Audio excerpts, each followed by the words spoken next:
Nə vaxtsa boşandığınız şəxslə yenidən ailə qurarsınız. Əziz izləyicilər, Azərbaycanda son illər boşanma hallarının çoxalması ilə yanaşı ayrıldıqdan sonra yenidən eyni şəxslə ailə quranların da sayında diqqət çəkən artım müşahidə olunur.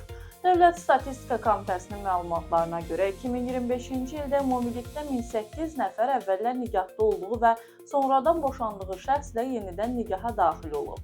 Bu rəqəmlər cəmiyyətdə ailə institutunun mürəkkəb dinamikasını və insanların ayrılıq qərarından sonra keçdiyi mənəvi, psixoloji prosesləri yenidən gündəmə gətirir. Psixoloqlara görə Azərbaycanlı cütlüklərin boşandıqları tərəfdaşla yenidən evlənməsinin arxasında həm sosioloji təzyiqlər, həm də daxili emosional bağlılıq dayanır.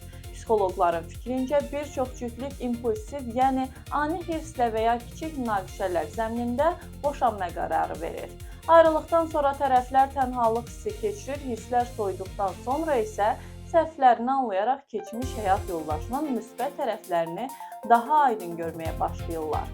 Mütəxəssislər onu da qeyd edir ki, burada ortaq uşaqların varlığı və cəmiyyətin, xüsusən də ailələrin uşaqlar yetim qalmasın təzyiqi mühüm rol oynayır. Eyni zamanda boşanmış qadınların sosial və iqtisadi müstəvidə qarşılaşdıqları çətinliklər, eləcə də tanış və öyrəşdikləri mühitə qayıtmaq istəyi onları bu addımı atmağa sövq edir.